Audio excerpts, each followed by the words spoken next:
उसे चोट पहुंचा सकते हैं। आज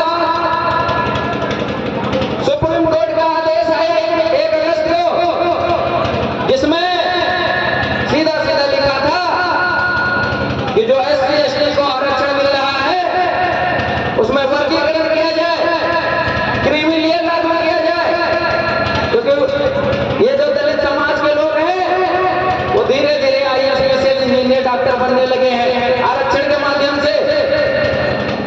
तो सुप्रीम कोर्ट को भी दिक्कत होने लगी, क्योंकि जो दबे पड़े लोग वो ऊपर उठने लगे, उनके लोग DM बनने लगे, उनके लोग SPO बनने लगे, उनके लोग IAS PCS इंजीनियर डॉक्टर बनने लगे, उनको दिक्कत होने लगी। अगर इतनी ही दिक्कत है तो हमारे समाज में जो पिछड़े लोग हैं, जो पिछड़े लोग हैं, उनको 10% आरक्षण आप अलग तरीके से दें, मैं आपका ध्यान रखूंगा। मैं आम माताओं बहनों से कहना चाहता हूं कि आज हमारी माताओं बहनें के साथ बराबर शोषण होता है। इस देश के अंदर महिलाएं सुरक्षित नहीं। रोज ऐसा कोई दिन नहीं है जिस दिन रेप की घटनाएं हम लोगों के सामने न आती हैं। मैं माताओं बहनों को कहना चाहता हूं कि अगर कोई भी मनवादी, कोई भी इसकी सोच ऐसी हो कि ये दलित समाज की महिलाएं हैं, दलित समाज की बहनें हैं, तो इनको हम गंदी नजर से देखें और इनके साथ गलत तरीका अपनाएं, तो मैं माताओं बहनों से कहना चाहता हूं उस व्यक्ति को उसकी आंखें निकालना जो तुम्हारी तरफ गलत नजर उठाए। मैं इस मंच के माध्यम से कह रहा हूं, तुम्हारा भाई से दीपक जाता है आपके साथ कंधे से कंधा मिला करके अपनी पूरी टीम के साथ खड़ा होगा। और मैं इन नौजवानों को भी कहना चाहता हूं कि आप अपने आप को कमजोर मत समझो। तुम्हारे साथ इस देश के अंदर भीम आर्मी की टीम खड़ी है। आज वो लोग भी जान रहे हैं कि अगर कोई उन लोगों से मुकाबला कर रहा है तो कौन कर रहा है? वो नीले पटके वाले लोग कर रहे हैं और किसी की हिम्मत नहीं है जो उनसे मुकाबला करे। मैं कहना चाहता हूं आप लोग नौजवान साथियों कि बीता हुआ कल आज नहीं होता, बीता हुआ कल आज नहीं होता, और सबसे ऊंचे उड़ने वाला पक्षी बाज नहीं होता। ये बीता हुआ कल आज नहीं होता और सबसे ऊंचे उड़ने वाला पक्षी बाज नहीं होता, और जिस कौम के नौजवान संघर्ष नहीं करते। आप लोगों के लिए नौजवान साथियों, आप साथ देंगे तो इस विधानसभा के अंदर भूचाल लाके रख दूंगा, भूचाल लाके रख दूंगा। तो मैं कहना चाहता हूं कि बीता हुआ कल आज नहीं होता और सबसे ऊंचा उड़ने वाला पक्षी बाज नहीं होता, और जिस कौम के नौजवान संघर्ष नहीं करते, जिस कौम के नौजवान संघर्ष नहीं करते, उस कौम के सर पे कभी ताज नहीं होता, उस कौम के सर पे कभी ताज नहीं होता। मेरी माताओं बहनों नौजवान साथियों, अगर आप चाहते हैं देश में राज करना तो आपको संघर्ष करना पड़ेगा मेरे भाई, क्योंकि आज हम लोग बहुत पिछड़े क्षेत्र में गुजर रहे हैं। हमें कोई पसंद नहीं करता है। हम अच्छे कपड़े पहनेंगे तो लोगों के दर्द होने लगती है, अगर हम अच्छे गाड़ियों में घूमने लगे तो लोगों को दर्द होने लगता है, अगर हम मूछ रख लें तो उनको दर्द होने लगती है। तो मैं चाहता हूं आप इन छोटे छोटे घरों से, गरीब घरों से निकल करके आए, भीम आर्मी का साथ दें। मैं कह रहा हूं इस मंच के माध्यम से, तुम्हें कोई हिम्मत, किसी की हिम्मत नहीं जो तुम्हें हिला दे।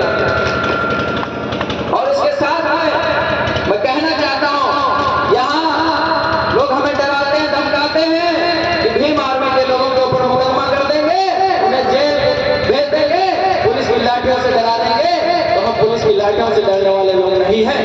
मैं बताना चाह रहा हूं एक पंथ के माध्यम से कि हो गया है फैसला, अब ठहरेंगे नहीं, कि हो गया है फैसला, अब ठहरेंगे नहीं, तुम्हारी जुल्मों से दम अब सहेंगे नहीं, कि हो गया है फैसला, अब ठहरेंगे नहीं, तुम्हारी जुल्मों से दम अब सहेंगे नहीं। और तुम दिखाते हो जेल पुलिस लाठी डंडों का डर हमें, तुम दिखाते हो जेल पुलिस लाठी डंडों का डर हमें, अब मौत भी आएगी तो बेटा डरेंगे नहीं, अब मौत भी आएगी तो बेटा डरेंगे। अब मौत से नहीं डरने वाले। हमने जब अपने घर से निकलते हैं तो निकलते हैं कि अगर हम शहीद होंगे इस दलित समाज के लिए शहीद होंगे, इस बहुजन समाज के लिए शहीद होंगे। ये नौजवान साथी आज नहीं तो कल मुझे याद करेंगे। इस सिंहासन विधानसभा के अंदर कोई हमारा दीपक भाई था जो हमारे लोगों की आवाज बुलंद करता था। याद करोगे?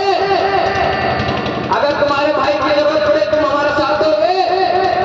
अगर इस सिंहासन विधानसभा के अंदर अपने समाज की लड़ाई लड़नी हो तो साथ दोगे। मैं आप लोगों से यही उम्मीद करता हूं कि जब तक तुम्हारा साथ नहीं होगा मेरी ताकत नहीं है मेरे पास।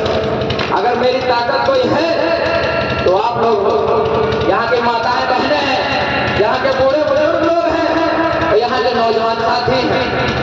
और एक पंच के माध्यम से एक और बात कहूंगा कि मोहब्बत कौन करता है, सियासत कौन करता है। मोहब्बत कौन करता है, सियासत कौन करता है। और हमें मालूम है हमारी हिफाजत कौन करता है। कि मोहब्बत कौन करता है, सियासत कौन करता है, हमें मालूम है हमारी हिफाजत कौन करता है। और हमें लाज रखना क्योंकि यहाँ वरना सभी टुकड़ों में पड़ते हैं। बगावत कौन करता है, बगावत कौन करता है मेरे नौजवान साथी। आज गली गली मोहल्ले मोहल्ले हर जगह हर तहसील अगर कोई बात किसी के ऊपर पड़ती है हमारे दलित समाज में तो सबसे पहले अगर 100 नंबर से पहले कोई टीम पहुंचती है तो कौन पहुंचती है? भीम आर्मी की टीम पहुंचती है मेरे साथियों। ये सच्चाई है देश की। आज तरह तरह से लोगों को सताया जा रहा है। उनकी आवाज अगर कोई बन रहा है तो बड़े भाई चंद्रशेखर आजाद बन रहे हैं और भीम आर्मी के नौजवान साथी बन रहे हैं। वरना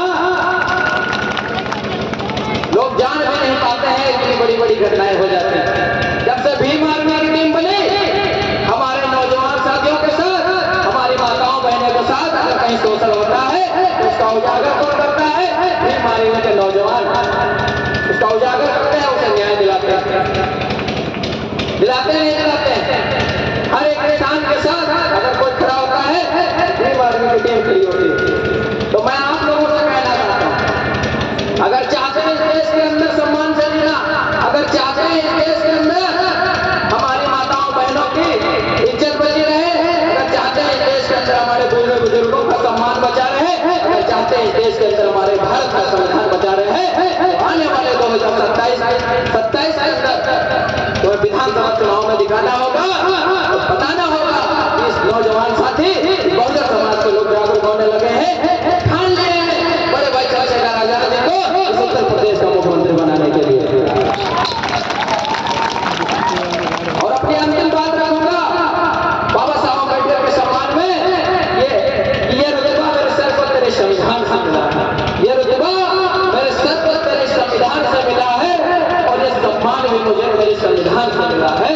औरों को मिला वो मुकद्दर से मिला, औरों को मिला वो मुकद्दर से मिला, ये मुकद्दर भी मुझे मेरे संविधान से मिला। ये मुकद्दर है।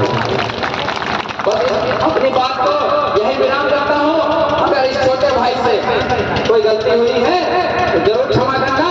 तो याद करना कभी भी जरूरत पड़े रात के 12 बजे अगर दीपक भाई को फोन करोगे तो रात के 12 बजे अपनी टीम के साथ हमारे साथ खड़ा होगा। मैं आज इस मंच के माध्यम से वादा करके जा रहा हूँ आप लोगों के बीच में। मैं कहना चाहता हूँ अगर आप कहीं पसीना बहाएंगे दीपक जाटो वहां पर खून बहाने का काम करेगा, लेकिन पीछे हटने वाला है। अगर आप कह देंगे कि दीपक भाई यहाँ पे बैठ जाओ, मैं दावे के साथ कह रहा हूँ दीपक भाई को उठाने वाला कोई माई का लाल पैदा नहीं जो उठा के वहां से पीछे